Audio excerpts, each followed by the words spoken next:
I'd now like to introduce our keynote speaker for today, Cam Harvey. Cam is Professor of Finance and J. Paul Strict Professor of International Business at the Fuqua School of Business, Duke University, and a Research Associate at NBER.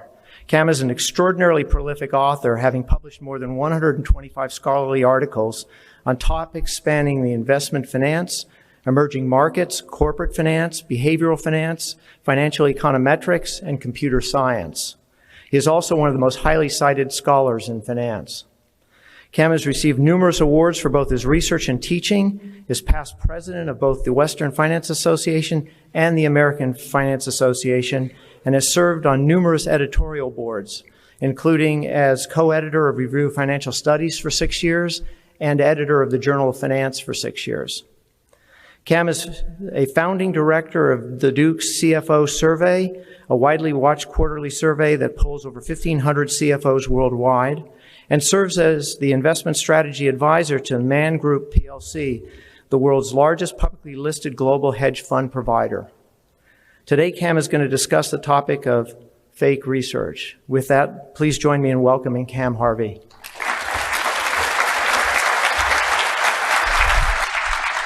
Thank you. Thank you, Bob. And it's great to be here. Actually, I didn't know the topic was fake research, but I've got something that's kind of close. It's called tortured data, and this is the man. So Ronald Coase, I wish I had taken a course with him at the University of Chicago. Nobel laureate in 1991. A theorist, interestingly, his record, all of his papers, no equations. Amazing. So he's the one that said, if you torture the data long enough, it will confess. So what I will talk about today is strategic data selection, delegation of responsibility that we all do, a concept called the Garden of Forking Paths, multiplicity of methods, not just the number of hypotheses that you try, and strategic manipulation of data. I'll even talk about the truth and the implications for investors. So let me start with a white paper that came out in March by a very well-known firm. So they actually managed $300 billion. So white paper comes out, and it interests me in terms of my own research because it's about active management, and I've got a number of research papers in this area. And a distinguished group of co-authors, including the CIO. So this is titled Strategic Data Selection. So the basic story of this paper is that we're going to look at performance through a different lens that better reflects investor experience. So let's look at a little more detail in this paper. So basically, they want to reframe the conversation. And the key thing is, in their empirical analysis, they will only include the managers in the top 3 quartiles of performance. So essentially, what this empirical work does is to show that if you look at the top 3 quartiles of managers, then 84% outperform the US benchmark, let's say the S&P 500. Okay, let's think about that. So this is a graph from their paper. This paper's online, by the way. And essentially what it shows is that in every single case, if you censor the worst performing 25%, then the top 3 quartiles outperform the 4 quartiles. So this is an incredible finding, I think.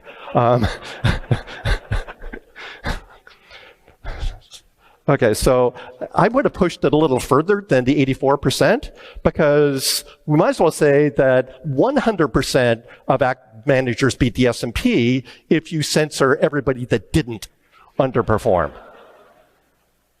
Okay, so that's the state of research at a $300 billion asset managers. We got a lot of work to do when something like that actually comes out. Okay, so let me also talk about Norway and factor investing a little bit. So this 2009 paper was very influential. We all think that factor investing started maybe with the FMA French 1992 paper. Well, it was popular amongst academics. But this 2009 paper basically gave it the okay for the largest asset manager in the world, the Norway pension plan, which currently has $1 trillion. So this paper, very interesting. Notice that the first two co-authors have moved on from academia. So it worked for them, definitely. And essentially, it goes through the technique to essentially allocate dynamically your portfolio based upon a factor strategy. And this, very important in the practice. I'm scrolling through 1,300 ETFs that are available to retail investors based upon some sort of published factor. There's another paper that kind of revisited 5 years later the progress of Norway. And it was kind of the 5-year look back. How did we do in terms of this style of active investment? And there is a line in this paper that is quite remarkable to me. So it's abstracting from the financial crisis. We conclude that active management of both equity and fixed income has significantly contributed to the returns of the fund. Okay, so think about that. It's basically the model works if you censor the single most important episode in recent history. Okay, so again, this is strategic data selection. My model works if we exclude the global financial crisis. My model works if we censor the bottom 25% of active managers. Okay, so let me tell a story that is a true story. Obviously, all my stories are true. But this is a remarkable one for me personally. I get a phone call in my office as a junior faculty member, 9 p.m. in the evening. So I work late, and Duke has one of the early call ID systems. I see the number, Goldman Sachs. And I've got a classmate from the University of Chicago that's working at Goldman Sachs. And I pick up the phone assuming that it's him. And I forget exactly what I said, but it was something like, you're working late because you're an idiot and you're going to be fired if you don't put in like 16 hours a day. And I think there was actually more colorful language than that. So there's this long pause. And then this older boy said, "Is this Campbell Harvey?" And it's Fisher Black. So to get a call like that in the evening at my office with Fisher Black. So I'm so embarrassed. But to my surprise, he basically blows off what I said and tells me that he's got a problem with one of my papers. So on one hand, it's great that this guy is reading one of my papers. I'm a couple years out from my PhD. And essentially, there's a table in a JFE paper, and he accuses me of data mining. So there is a table essentially that I need conditionally expected returns on the S&P 500. So it's essentially a regression where I regress the S&P 500 1 month on lag variables in a report an R-square of 7.5%. And he says way too high, that I've just data mined. So I argue that that is a false accusation because I ran a single regression. That was it. I didn't try anything. I just took the variables that other people had used, put them into a regression, no data mining. He didn't buy it. So what do? Especially given my research program, I decide to replicate my own work. Okay, so it is a bit ironic that I'm being called out by Fisher Black as a junior faculty member for data mining when my research program for the last 5 years has been dedicated to calling out the data miners. So let me replicate. The data had to be recollected. A lot of the data, fairly standard data, but this is the replication, and it works very well. So remember I reported a 7.5%? Well, it's 7.6%. So we've got the chance to do a pure out-of-sample, lots of data to actually do it, and the out-of-sample fails. There's no predictability out-of-sample with the variables that I used. And also notice the coefficients, highly unstable. So I get about 1%, and the out-of-sample is not significant, and indeed, Fisher Black was correct. So what's the lesson here? So I might not have tortured the data. I ran a single regression. It didn't seem like I was data mining, but you might not have tortured the data, but if you rely upon others who have tortured the data, then it causes the same problem. So this is the idea of delegation, and we need to be very careful about it. There's this other concept that some of you are familiar with, but I know some of you aren't, and it's called the Garden of Forking Paths, and sometimes known as the parallel universe problem. And let me pitch the basic idea to you. So suppose that you begin your research program to explain something, and you set out with 20 variables. You run the first regression on the first variable. It is significant. You stop. And you say, well, this is a single test, and I don't need to do any correction for data mining. It was a single test. Well, in the parallel universe, you've got a researcher trying to explain the same variable with 20 variables identically specified, except they go at it in a different order. So they try variable 20, and it doesn't work. Variable 19 doesn't work. ... until they get to variable 1, and it works. Well, in that parallel universe, the researcher says, well, I tried 20 things, 1 worked. So that's exactly what I expect by luck. So there's no effect. The idea of the Garden of Forking Paths is that you need to treat both those situations identically. Okay, so what about multiplicity of methods? And I've got another practitioner example, and I get a phone call, and I get these all the time. I shouldn't even pick up my phone, but it's, Professor Harvey, we got something really interesting. Can we hop on the phone for 45 minutes? And I'm busy with my research, but this one I couldn't resist because it was about a very similar problem to what I just showed you, predicting the 1 month ahead S&P 500 return. So let me just show you. This is, and I know it's difficult to see, but this is just the model that I estimated, predicting the S&P 500.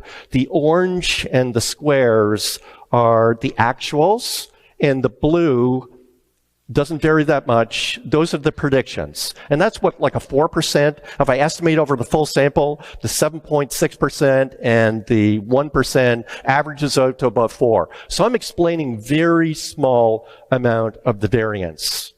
So that's what an R-square of 4% actually looks like. So this model that's being pitched to me, and notice I'm using quotations here, which means these are exact quotes from a document that is online. So you could actually search it out. So they look at many different markets. They use the MSCI indices in US dollars, all reasonable. 59 different markets. They exclude a few countries, but the countries they exclude seem reasonable to exclude. I have no problem with the exclusion rules. And then they go into a little more detail. It's a product of 2 years of intensive data collection. They've looked at 200 monthly variables going back to the 1990s, so their sample is about 20 years. And some of these variables, they claim, are highly proprietary and cover market, demographic, political trends, ... So they say the model trains over 3 million data points. So I'm thinking, how do you get to 3 million? Well, you got 59 markets, 200 variables, 240 observations. Yeah, it's about 3 million. And then our statistical analysis is multi-stage and uses the most advanced machine learning algorithm. That was my first question. I said, well, what is the algorithm? Because there's lots of them. And the answer was, oh, we can't tell you. That's highly proprietary. So that was a bit of a red flag for me. They can't tell me the basic method. So the bottom line of this model is our accuracy is impressive. For the big 25 economies, R squared is 0.96. And for the total world, all 59.98. So I read this and I thought, well, this may be a typo. They mean 0.98%, which is almost exactly what I showed you in my model. So I kind of rounded it to 1%. Remember I said it wasn't significant? So maybe they're trading this model with 1%, which seems like pretty marginal model. That's really not significant, but no. This is the actuals versus their predictions. So it's really hard to see the difference between the actual and the predict. So let me just zoom in on the most influential observation, and that is the global financial crisis, where the worst month was October 2008 with a minus 35% return. Their model in September 2008 predicted minus 35%. Okay, so doesn't seem right. And this is the comparison of their model to my model. So the Harvey model with 4% versus the 0.98 or 98%. And it goes even further. They show me some out of sample work, which is also remarkably accurate. So what's happening here? So these are people that know a little bit about machine learning, but not enough to know that you can really badly overfit. So think of it, 240 observations, 200 variables, a variable for every observation. Effectively, you're going to get something that looks really good. The out of sample is basically a result of the out of sample not being out of sample. They use the data all the way through the end of the sample to measure the out of sample. So it was remarkable to me. Indeed, what is even more remarkable, they were not satisfied with the 98%. They're going to run alternative independent variables. So 200 variable, not enough. So now casting, great. These and other improvements are in store. So again, we've got a lot of work to do. This is a very prominent firm that is basically doing research like this. Okay, so let's go back to the academic world, and I've got a number of examples here. So this is a paper, The Bright Side of Unionization, the Case of Stock Price Crash Risk. So basically the idea in this paper is to use regression discontinuity design, and they find that unionization leads to a significant decline in crash risk. Okay, so that's the story. I'm thinking, if you've read my presidential address, this seems like a bit of a stretch. So my prior is not really in favor of this idea, but nevertheless, let's take a look at the data. Also, this was just on the program at the American Accounting Association meetings. And take a look so that you can see the discontinuity at 0.5. And you see after the vote passes, the crash price risk decreases. However, this is directly from the paper. We estimate using polynomial of 1, 2, 3, and 4, and we find that the results using polynomial order 2 are the strongest. Okay, so this is kind of what I call multiplicity of method. You find a method that is going to deliver the result. You eyeball those dots, and it's not obvious that there's any effect here whatsoever. I also was curious about the lead author and went to his website and noticed 15 papers trying to explain crash risk, each with a different sort of twist on it. So again, we need to be really careful here in terms of our inference. Okay, so I've got a few more examples, and this is the famous food science example of Brian Wansink. And very interesting idea that he's a food scientist, that if you put an Elmo sticker on an apple, then the kid is more likely to take the apple than a cookie at the school lunch. Okay, so this project took a long time, and there was a preliminary breakthrough in 2008, and the results were mixed, let's put it that way. So this is from an email from a co-author to Wansink in September 2008. I've attached some initial results of the kids study to this message for your report. Do not despair. It looks like the stickers on fruit may work with a bit more wizardry. Okay, so this is an email from Wansink going back saying, well, you know, for some reason the p-value is only 0.06. It should be lower. Take a look to see what you think. If you can get the data and it needs some tweaking, it would be good to get that one value below 0.05. Wow. Okay, so it turns out they published the paper in a very top journal. This would be the equivalent of, the American Economic Review, or QJE for us, with the 0.06. Okay, so they didn't get it below the 0.05. But interestingly, it was self-retracted. This happens in science all the time, by the authors, and they found a way to get that p-value down to 0.02. So, of course, for us, what's interesting is the full retraction that happened in December 2017, not by the authors, but by the journal. And JAMA actually retracted all 15 of this author's articles simultaneously. Okay, that's pretty harsh. And indeed, that's the reason I got the emails, because there was an investigation by Cornell. And these are the words of the lead researcher. P-hacking shouldn't be confused with deep data dives, with figuring out why our results don't look as perfect as we want. It gets worse. With field studies, hypotheses don't come out on the first data run. So you need to figure out when the hypo worked and when it didn't. This is plan B.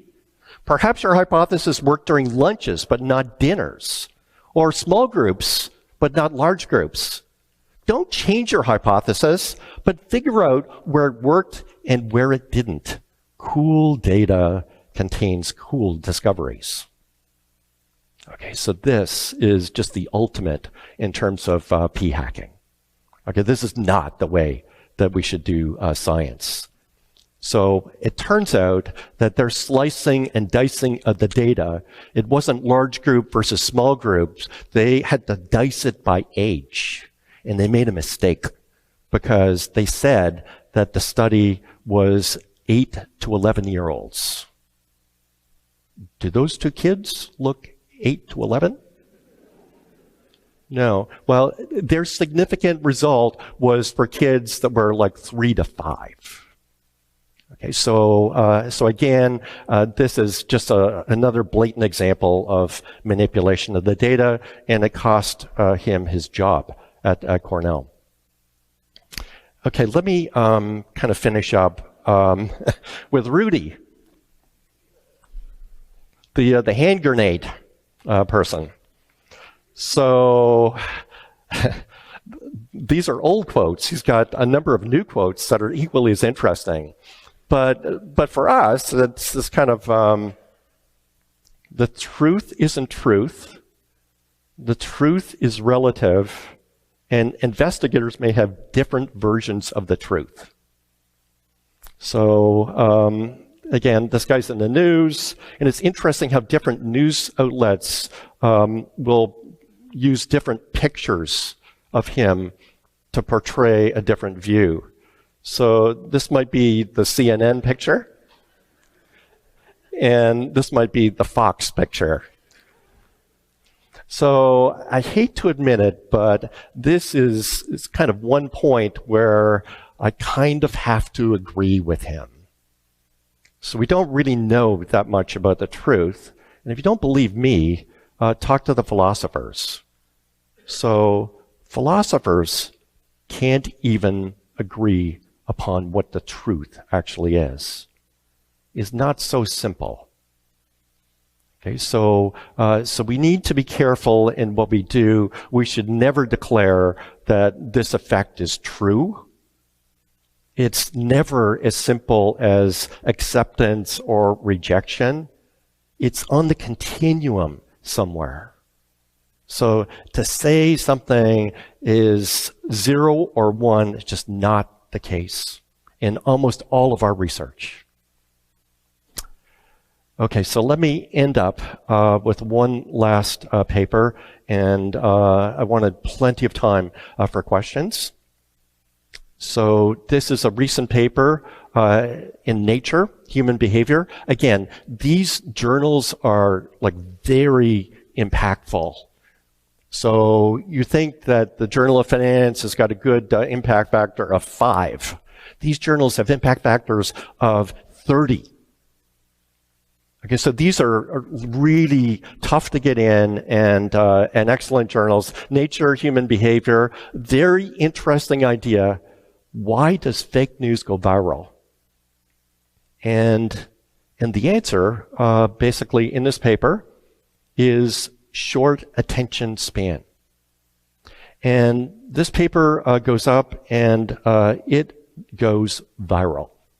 So we all hope to have a paper like this where it's in the 99th percentile of media coverage. The media writes extensively about it.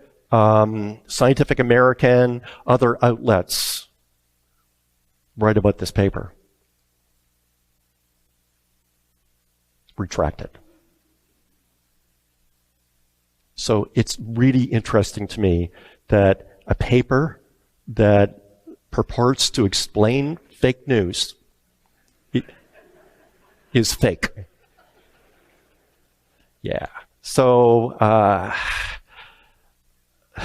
let me conclude.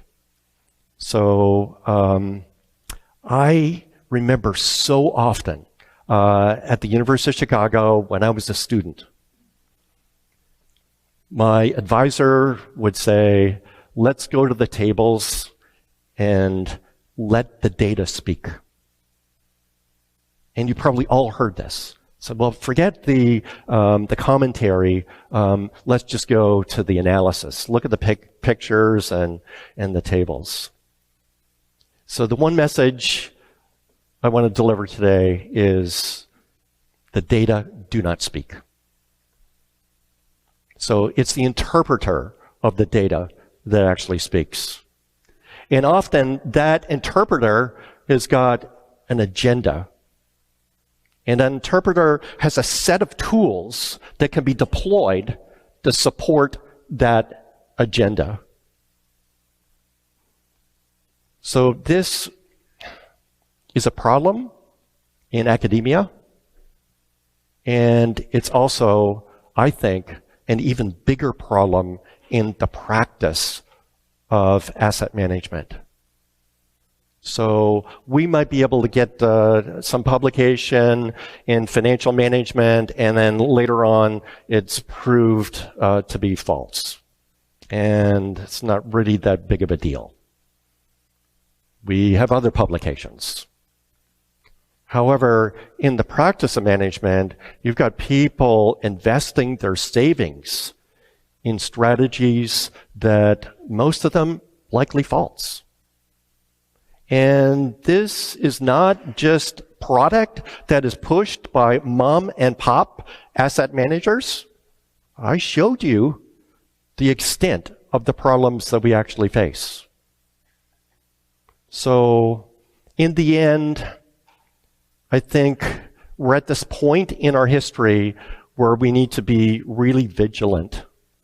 We've got computing power that is just enormously more powerful than anything we've had. We've got data being generated. 1 year of data in 2019 will dwarf all of the data being collected historically. So it's more than exponential increase. We've got all of these different methods. I gave the example of machine learning where I scrolled through 300 different methods. So as many methods as factors. So again, we need, as academics, to take the high road. That we should be very careful that we do not strategically manipulate the data. We need to be very careful to set out a research agenda where the steps are specified in advance. We need to be very careful in terms of delegation. I don't know if you've had this situation, but I have, where I tell a PhD student to go investigate the relation between X and Y. And I thought it might take a day, but a week goes by, another week, and then finally I say, hey, what's going on? And they come to me and apologize. I'm sorry, Professor Harvey. I tried everything. I tried different samples. I tried different scaling of the variables. I omitted outliers. I tried different interaction variables, but I couldn't get any correlation between X and Y. I resign as your RA. So basically, that is just a good example of delegation. And the correct response is, oh, it didn't work. Okay, well, research is hard. The first thing you look at isn't supposed to work. So go back to the drawing board and develop another theory. So again, we need to set the standard, and there's some work to be done. And I think we've made a lot of progress in academia. The practice of management hasn't made as much progress as you can see, but there is definitely work to do for academia in terms of our job of kind of setting the standards. So I do have one paper to plug, a paper with Yan Liu that talks about a number of these issues in terms of false discoveries as well as missed discoveries. And that's on SSRN. And my contact information, follow me on LinkedIn. Okay, thank you. And I'll take some questions.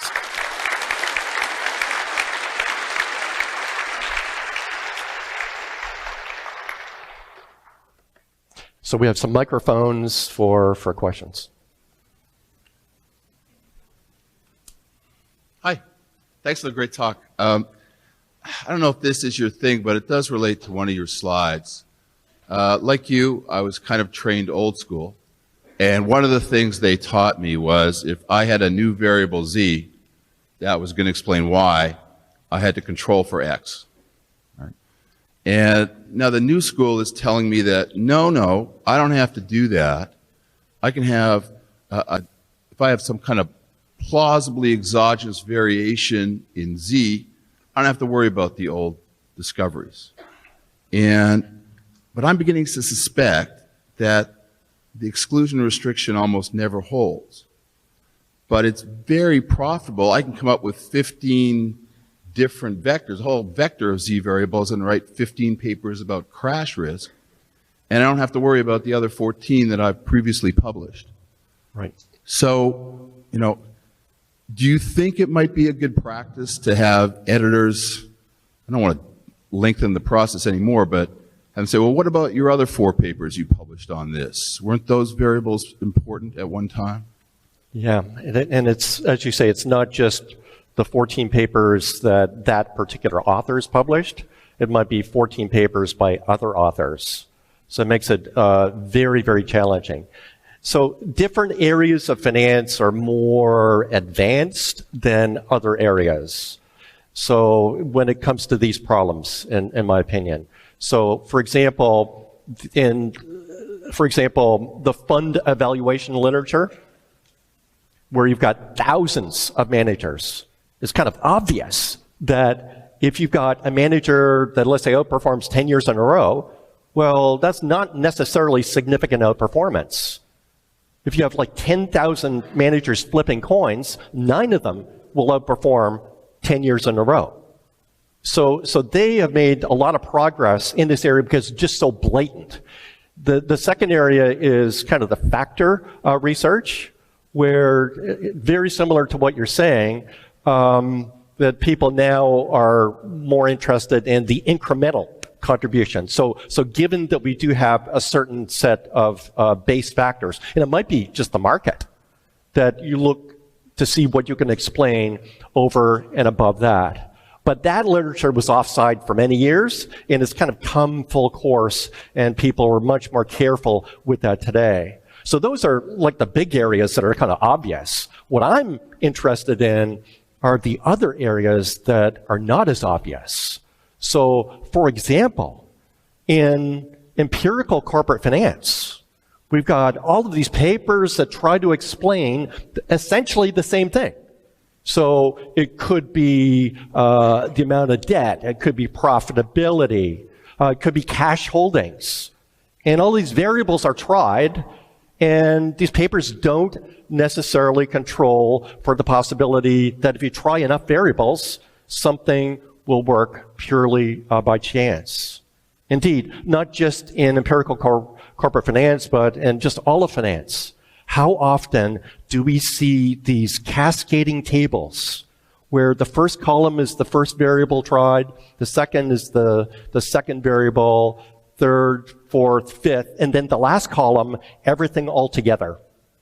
And then you got the stars, right? So 3 stars, significant at 1%. All those stars are false.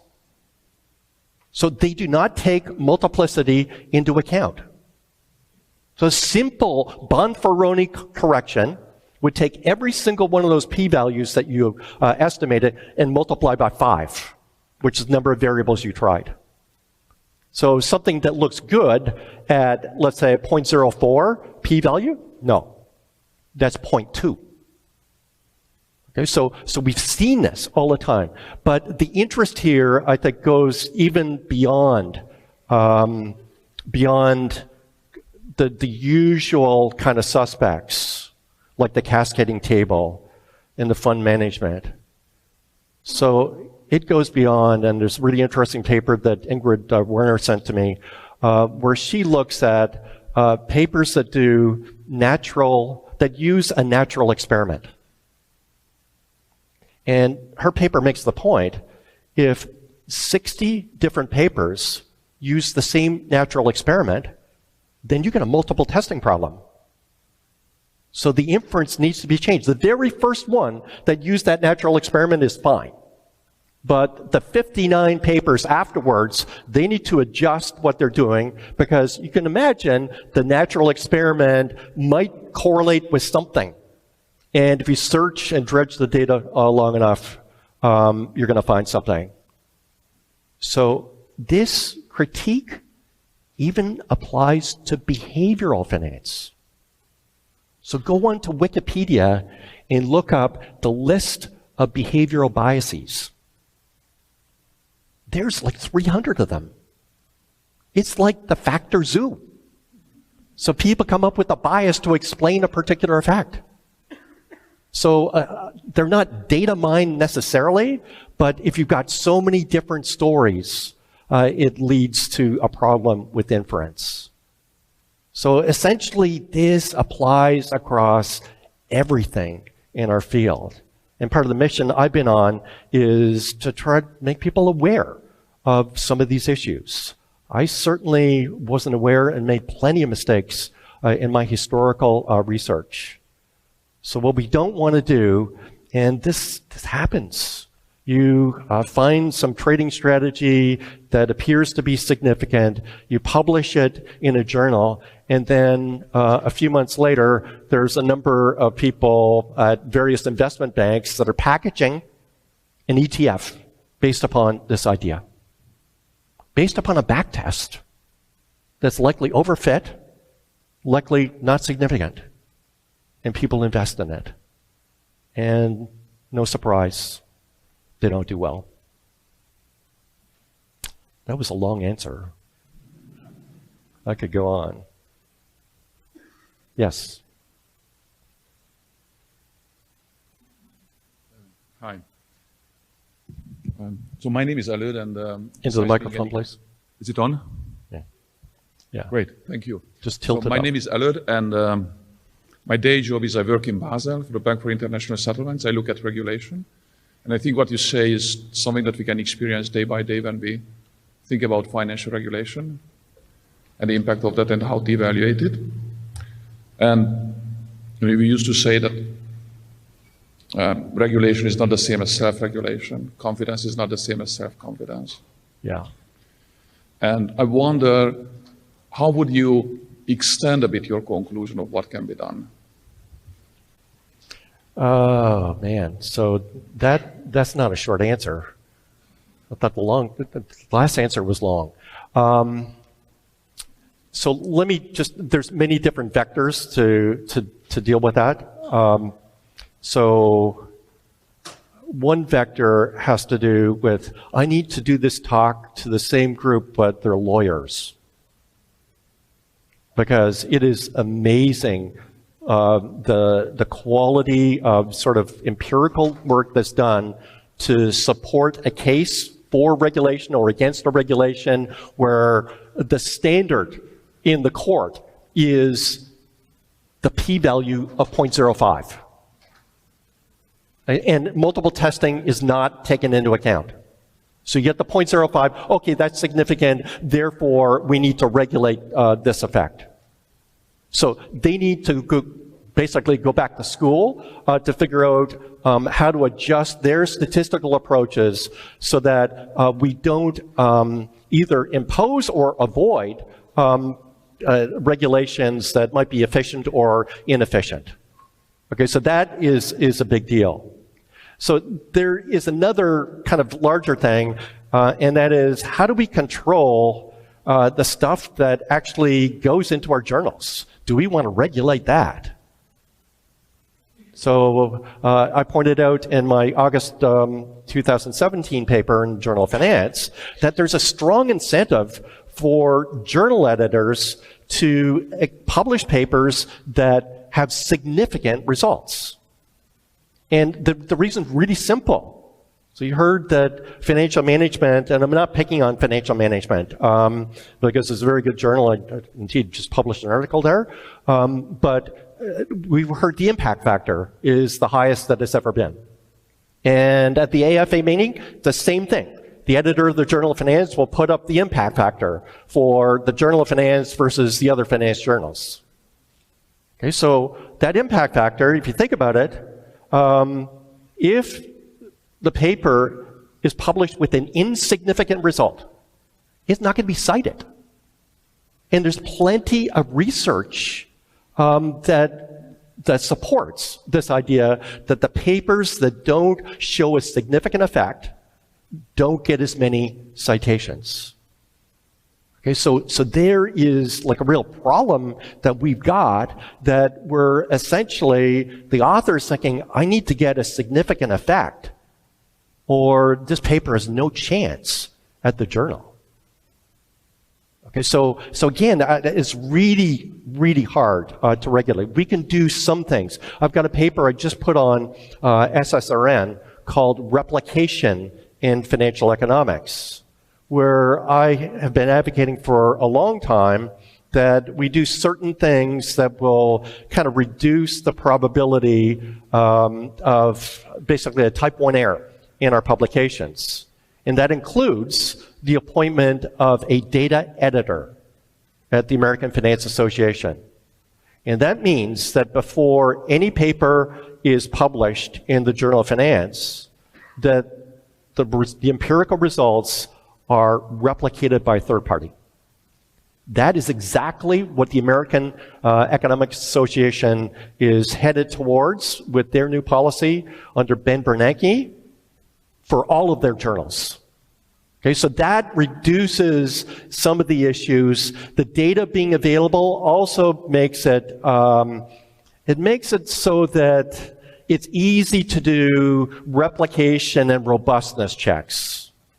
So let's say you try 20 things, you're only reporting one of them, but you know that the effect falls apart if you add an obvious control variable. Given your data's there, given that any PhD student can grab that data and do a robustness check, you're going to think twice before p-hacking like that. So in terms of the regulatory part, I don't think that we can directly regulate our journals, but we can create a process whereby we reduce the incentives to go outside. So really, this is a huge deal amongst universities. All of your universities are probably dealing with issues like this. And what I'm talking about today mainly is what I call soft misconduct. So p-hacking is an example of soft misconduct. So the result is actually correct, but to get it, you had to torture the data. It might not be stable, but the result is correct. There are 3 different types of hard misconduct, and that is fabrication, falsification, and plagiarism. I actually think we don't have problems with the hard misconduct. The thing I worry about is the soft misconduct. And the more we talk about it, I think the better shape that we're actually in to deal with it. It's difficult because we all have incentives to publish in the top journals, and those top journals like papers with significant effects. Indeed, it's not even, suppose the editor said, well, I'm going to accept papers that have significant and insignificant effects. That doesn't solve the problem. Because all of us, we don't want to spend our valuable research time working on a paper that we know is not going to have a significant effect. It's not interesting. So this in science is called the file drawer effect. That you do some work on something, you find that it's not going anywhere. Yes, it could be published, but it's not going to be cited. It's not exciting for you. You open the file drawer and put the project in, and you close the drawer. Okay, so just changing the journals isn't enough. Okay, so again, these problems are hard problems. There's no solution. And if we can make a little progress, I think that would be helpful. Hi, my name is Larissa. I'm from Southampton University from the United Kingdom. Thank you very much for your interesting presentation. My question will be related to the big data. Big data currently becoming a very big topic. And for example, among the UK institution, lots of modules on big data have been introduced and lots of conferences in London currently arranged, really practitioners focused, and lots of companies investing in the big data, trying to get insights from these unstructured data, which is kind of, in my opinion, complete opposite to what we heard today from you about torturing the data. Therefore, my question is, what is your opinion on it, and what would you advise for example, academics who are teaching big data, how we should not make our students to have these illusions, what we can get from data and what we cannot? Yeah. Thank you. Okay, so a great question, and again, it's got many different tentacles to it. So the first thing, inference is really important. So we've got great data that's available, and no data is really free. So even as technically free, you need to invest the time to carefully clean the data and to document that data. So even things that we take for granted, like the FMA French, HML, and SMB, I actually challenge you to go out and try to replicate those. You're not going to be able to. Okay, and then we just use those routinely. So it's really important to have all of the steps of the cleaning of the data done. But even before you do that, step one is to have a reasonable economic hypothesis. There's got to be a story that is founded in economic principles. That's where we start. We have a huge advantage in financial economics in that we have theory. In other sciences, they have to let the machine go and do the mining, and it's no big deal. That's the way they have to do it. For us, no. We have got plenty of fundamental economic principles that we can draw upon. So you need to have a story. Then you specify your data. Then you specify your method, your sample, the test that you're going to report. So it needs to be a discipline. So it can't be, oh, well, just go to the data, try to find something, and then we'll ex post rationalize, maybe invent some economic theory after we've seen the result. No, that's really bad research. Okay, so that's one point I want to make. The second point is kind of related to what you said, and it's a very serious problem. In my time, a long time ago, I was at the University of Chicago. We had the best data in the world. People were buying our data. We had the CRISP, we had CompuStat, some other data sources. It was basically, the research was just streaming out of that institution and others that had the data like that. Today, it's a completely reversed situation where the best data doesn't reside at any university. Okay, we can't afford that data.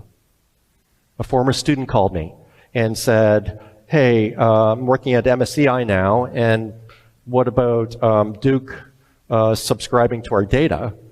And I said, well, I know it's really expensive, but so no, we'll give you like 1/3 off.